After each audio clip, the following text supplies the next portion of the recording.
From the Digital Media Center on the campus of Southern Oregon University in Ashland, Oregon.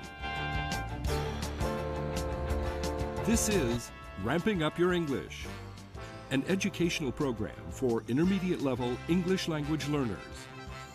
Here's your host for Ramping Up Your English, John Letts.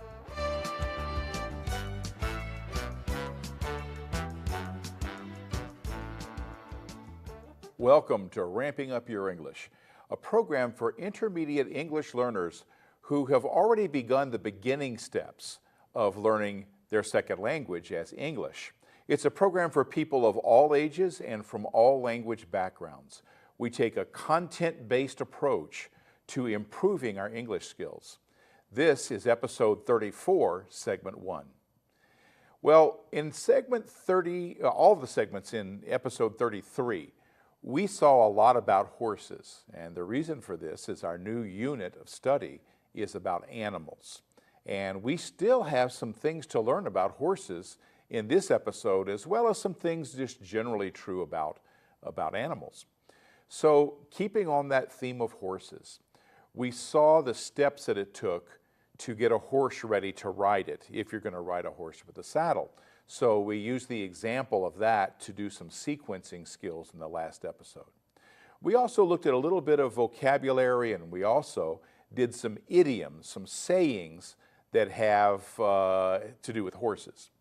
So today we're going to move on to an interview we had out there at the ranch with my director, Denise Ross. We had her talking about the horses and helping us learn about them, as well as her daughter, Michelle, which taught us the different speeds or gaits of a horse. So if you want to see all those, go back to episode 33 of Ramping Up Your English. But to continue on and learn more about horses, this is episode 34, and let's watch that video clip of that interview. Previously on horses, Director Denise Ross's daughter Michelle demonstrated the 4 gaits of horseback riding. In this segment, we talk with Denise about horses. I asked Denise to tell us what things horses need. Here's what she said. The first thing a horse needs is land. A horse needs to be out, have the ability to run, to walk. He needs space. Most people say that you need 1 acre per horse. I don't agree with that. I think much more land is needed for a horse to be happy and to be healthy, more than 1 acre. There's different types of how you can set it up. You can set it up where they've got a couple acres to go out and run. You bring them back at night inside the barn. They've got shelter, or you can put them in a dry lot where they're safe at night. But they always need to be out a little bit and running, and they're big animals. They need to move, and they need a lot of land to move on. I heard you mention dry lot. It's important that they be able to keep their feet dry. Is that right? What a dry lot is an area where you can put your horses. There isn't the grass. They're not going to be nibbling all day. It's just pretty much a dirt lot. It needs to be cleaned up every day, though, when they it needs to be mucked. They're pooping and all of that. So it keeps a clean area for the horse, especially if they don't have a lot of acreage to roam around on. The horses need to be clean, and they need to be in clean area.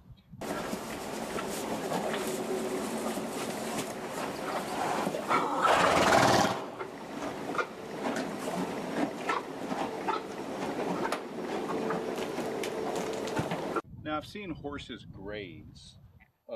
Do they need other food other than what's out there in the pasture? It depends on the time of the year and what your pasture's like. If you can do some really good pasture management with horses, you never need to buy hay. Wow. It's amazing. But you have to do good horse and pasture management. That's when you need a lot of land. So that it may be this horse or a couple horses are on an acre for a week, and they can graze that down, and then boom, they're put on another acre, and they can graze that down while this acre grows back up, and you rotate your pastures. That's also if you're bringing your horses in at night into a barn, so they're not grazing 24. Having said that, not a lot of people have the ability to do that. So a lot of times when you see them out grazing, they're just nibbling, and they're just kind of being bored, and that's just what they do. But then they come in at night to get their hay and their main meal in the morning and at night. I noticed there's a lot of touching, a lot of contact with the horses. Do they need to have that kind of contact? I don't know if they need it. I know I need it. Okay. They're just such beautiful, beautiful animals. And for me, when I get around them, I just can't keep my hands off of them. They have their strength, their energy that comes, to me. They give, I think, more to the human than the human is actually giving to them. Horses come in a variety of colors. I asked about the special words that describe a horse's color. Cowboy the color is considered a bay. And that means he's a brown horse and he has the black mane. Oh, that's what bay means. That's what a bay colored. If you hear someone says, "Oh, I've got a bay," it's the brown horse, black, and he's got his black feet. Then when you see Doxy over here, and she was the horse that we opened the program with, her mane is the same color as the rest of her. So she's got the lighter colored mane. That's called a sorrel. A sorrel, okay. S-O-R-R-E-L. Okay, and that's Western language. So if she was a English riding horse, the color would be called chestnut. I see. So it kind of depends on the culture, your exactly. Context. And then you've got the paint, which is the ones with the tri-colored usually on them. The Appaloosas are going to have the spots, and most normally you see the spots on the bottom end of them. Palominos. I was going to bring up Palominos because I always thought that was a kind of a horse, and someone said, no, that's a color. That's a color. So you've got the Palomino, which is going to be the really light colored this with the lighter colored mane, just about a white mane. And then there's the, what are the ones called that I like? It's the opposite. It's the lighter buckskin. So their skin is very, very light and with the black mane. So it's going to be much lighter brown than what cowboy is, but still have that black mane. That's the buckskin. And then the Palomino is a color. Then you've got your bay, you've got your sorrel, you've got your paints. And even within the paint, you can do the tricolor, but you can have a Palomino paint. Wow. Which is going to have the white spots, but and then a lighter brown. I asked Denise which of the gaits she preferred when riding a horse.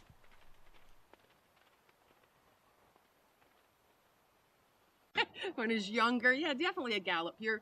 I think with the gallop, that's when you can actually truly be that quote unquote one with the horse, because you have to be in motion with that horse when it's going that fast. You have to become, with it. Where with the trot, you can be trotting along and you can fall or whatever, and a walk, you're doing okay. But that gallop, you better know, and it feels good. Gallop feels good with a horse, I think.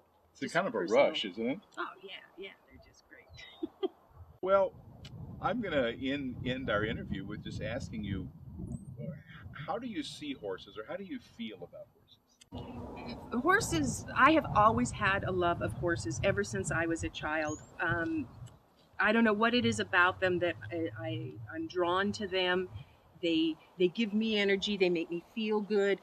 If I'm down, I can always just come out to the barn, and you can just do something like this, and you can't walk away unhappy. And that's what I think the horses give to a human. They're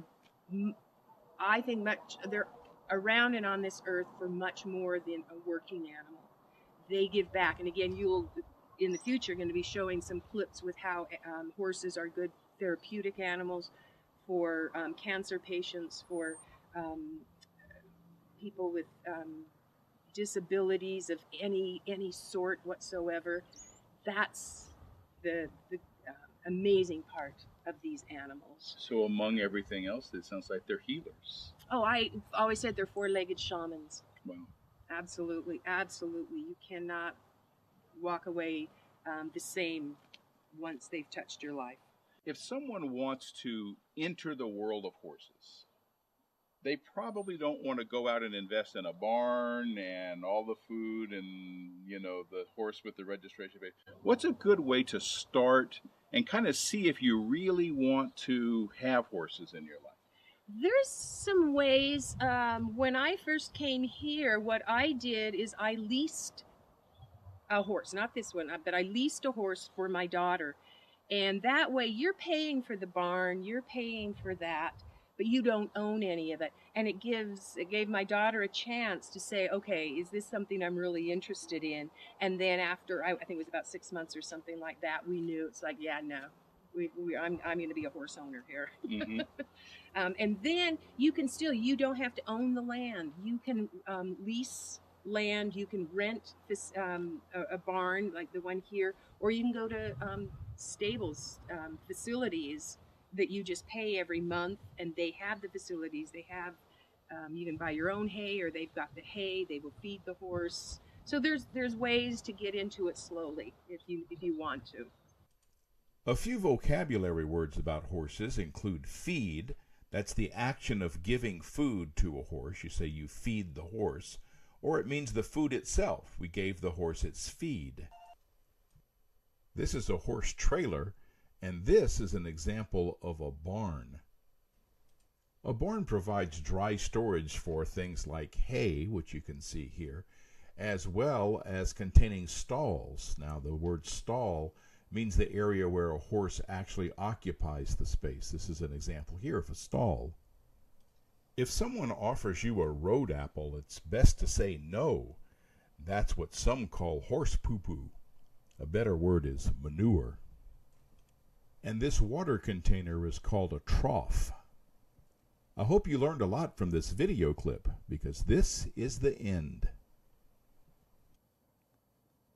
Welcome back to Ramping Up Your English. Well, there are some interesting vocabulary words that come up when you study something like this, and those are some of them.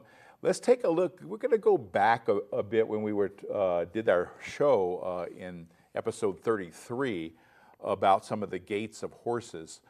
First, I just want to let you know this is segment 2 of episode 34. Now, let's head to the chalkboard and look at some of those words that have to do with the gaits of a horse. Now, you'll see that the first one marked here is the walk, and that's kind of self-explanatory, but then again, if you're just learning English, you may not be familiar with that word. Trot is a little bit more technical, as is canter. Now we're getting into just kind of horse language there. Another word for canter is lope. And then we have gallop, which is to run very fast. Now, staying with our chalkboard here, in the interview that we just had, we talked about colors of horses. Now, this gets really technical. This is just right in the horse world. I don't know that these really apply to other things. A bay is a horse with a medium brown body with a black mane and black tail. So when someone says that my horse is a bay, they're talking about the color of the horse, not the kind of horse it is. Now, you got to see Doxy there, the horse Doxy. She had a medium brown coat, and her mane and tail were also pretty much the same medium brown. That's called a surrel. And I understand in the world of England, back in more European language, they call that a chestnut horse. Again, it's referring to the color. Now, buckskin, which I think was the favorite there, is a light brown with a black mane and black tail. Then we have the paint, which has 3 colors on it, and the Appaloosa, which I guess if I had to pick a favorite kind of horse, it would be Appaloosa. They have the big spots, and especially on their rump, they have a big spot. Now, speaking of rump, there's several parts of a horse, and one of them is the mane, and you saw them combing the mane in an earlier episode. The forelock or furlock is the part of the mane, I would consider it part of the mane, but it hangs down on their forehead. And of course the tail and the hooves, which is the feet of a horse. So those are some of the vocabulary things that we're starting to learn specifically about horses.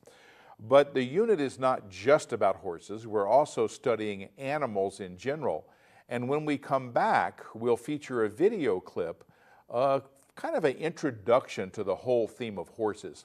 But first, we're going to break for this. Is it true that ramping up your English is going to the dogs? Brandy. Yes, it is. And cats, horses, rabbits, geese, jaguars, and more.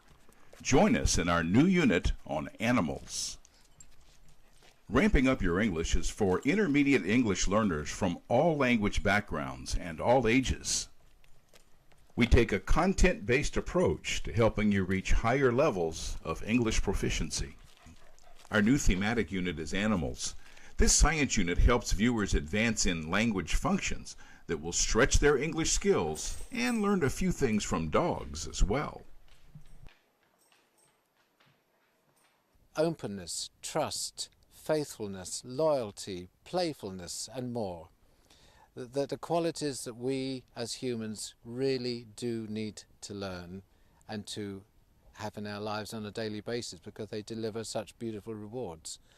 Ramping Up Your English can be seen on the Ashland Home Network on channels 15 and 115. It's on channel 182 on Charter Cable in the rest of Southern Oregon. Join us for better English and a grand time with animals. Welcome back to Ramping Up Your English.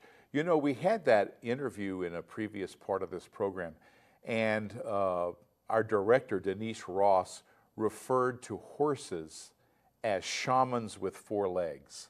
Well, we do have a lot of things going on with therapy with horses, where people benefit from the therapy of just riding a horse, or sometimes not even riding, but just taking care of a horse. In future episodes, look for some spotlighting on those kinds of programs that are happening here in Southern Oregon, where this broadcast originates. For now, though, we're going to go right into the theme of animals in a more general way. We've talked about horses as an example of an animal. Let's take a look at a whole bunch of different animals when we watch this video clip. Welcome to an introduction to animals. Now, here we see horses, some of the most graceful and magnificent animals on earth. But flies are also present. Pesky and by no means admired, they are both animals, both citizens of the same kingdom. Just like man's best friend the dog, and the birds that fill the air, like these bald eagles in Alaska.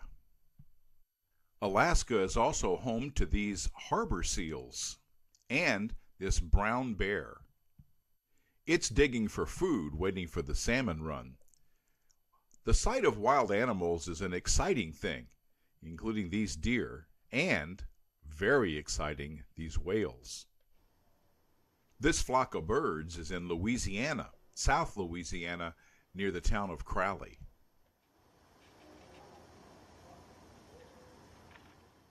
Back in Alaska, caribou cool off in a snowbank, and this ground squirrel stands up as if to claim ownership of this vast mountain region.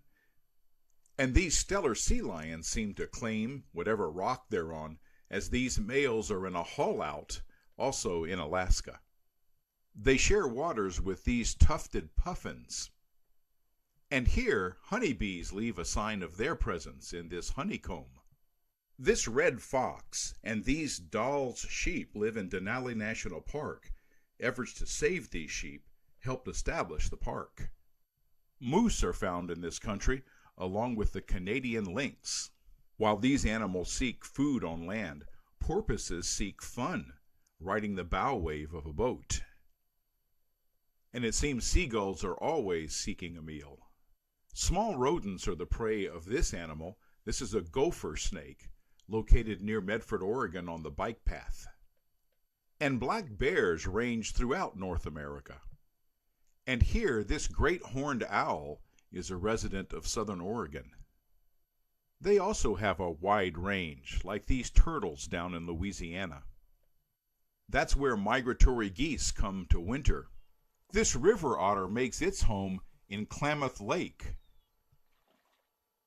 Some birds are solitary, while others gather in huge flocks, like these blackbirds in Acadia Parish, Louisiana. Listen carefully and you'll hear their wings.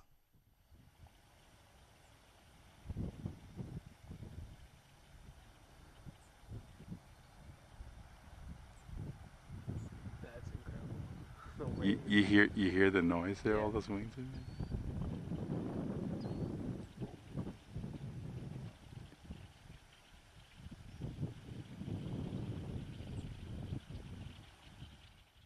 This great white egret steps carefully through the tall grass, seeking field mice. It pounces on one. This heron stands on the bank looking for fish or frogs. This scrub jay used to visit my cat at my house. Yes, this cat. Fish lead a very different life, but they're still animals just like the other examples, even like this squirrel. These white pelicans are also part of the animal kingdom, as is this sheep. These live along the Snake River in Idaho. Like other hoofed animals, they're grazers. This owlet was raised in a former red-tailed hawk's nest. And this chipmunk lived on the banks of Crater Lake, as does this marmot. This is an alligator lizard, and this is an osprey, sometimes called a fishhawk.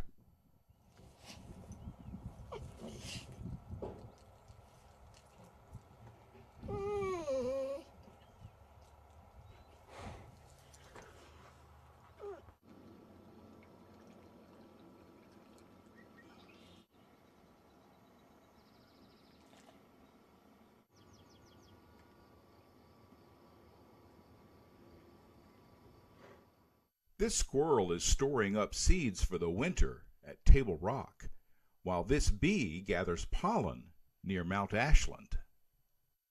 Bumblebees are important pollinators. So are hummingbirds, this one also near Mount Ashland. In southern Oregon, there are many black-tailed deer like this one. This squirrel was caught on film carrying a pine cone. These animals are an invasive species. Fire ants. Red-tailed hawks are widely distributed. They're called chicken hawks here in Louisiana. Warm waters there provide a good habitat for reptiles, like this turtle. In their spring plumage, birds often have bright colors. This helps them attract mates, and that keeps the species going. Raccoons are a very adaptable animal, living off the land or off people's garbage. This cliff swallow makes its nest out of mud and straw. These spider monkeys eat plants to survive. And these leafcutter ants gather leaves on which to grow a fungus, and they eat that fungus. Not all geese migrate. This Canada goose spends all year in southern Oregon. This anteater spends its year in Mexico. This ancient crocodile lives in Mexico as well, near a place called Villahermosa, meaning the beautiful village. That's the home of these birds and jaguars.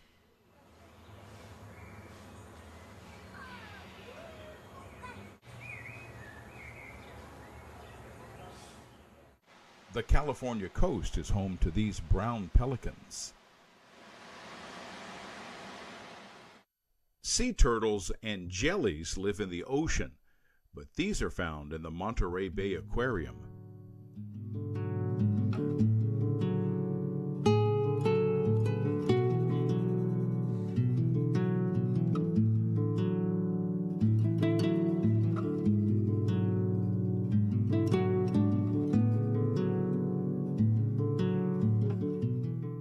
So with all these differences, what is it that makes an animal an animal? How is the animal kingdom distinct from plants, fungi, protist, and Monera? That's one of the questions we'll pursue in this unit. This caddisfly larva makes its home around its body using rocks and other materials in the water. These mallard ducks find their meal in the same water. Seals find their meals of fish in the water, but they also spend some time out of the water, like this one laying up on rocks. The animal kingdom is large and varied, and virtually everyone has had some kind of experience with at least some kinds of animals.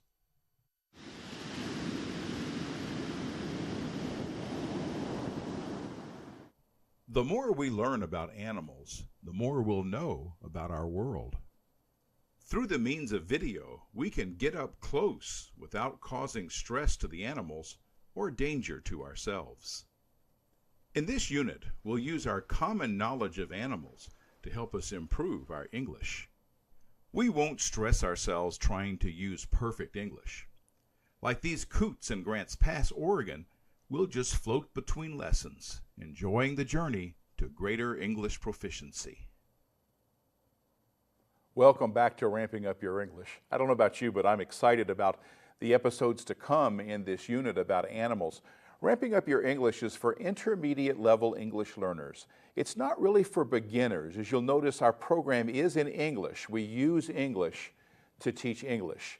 And what we do is we take a content-based approach, and our theme right now for our content is animals. Now, if you're just starting with this program, I'm glad you're enjoying today's program, this episode. But if you want to go all the way back to episode 1, our first theme was trains and railroads. And you can reach all of our episodes by going to my website, which is letscreate.org. You can see all of the Ramping Up Your English episodes on that website. You can also go to archive.org/details/roguetv. You can not only see all of our episodes, you can download them from there. So if you want to keep them for yourself, you're welcome to do that. So that's at archive.org/details/roguetv. Now, we are visible on the Ashland Home Network on channel 15 and 115, as well as other parts of Southern Oregon on channel 182. And I don't know, you might find us on some other channels as well, but you can pretty much find us on those on a weekly basis.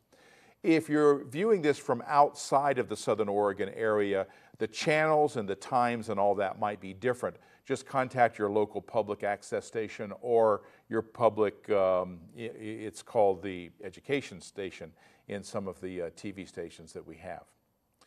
I want to thank my crew who have done a tremendous job in getting all of this together and to you. I want to thank the staff of RVTV who've always been very helpful to me. And I want to thank you, our viewers. Join us next time for Ramping Up Your English. I'm John Letts. You've been watching Ramping Up Your English, a support program for intermediate level English language learners. Learn more. Visit our website at letscreate.org. You can also watch or download today's program at archive.org/details/roguetv. Join us next time on RVTV Voices for Ramping Up Your English.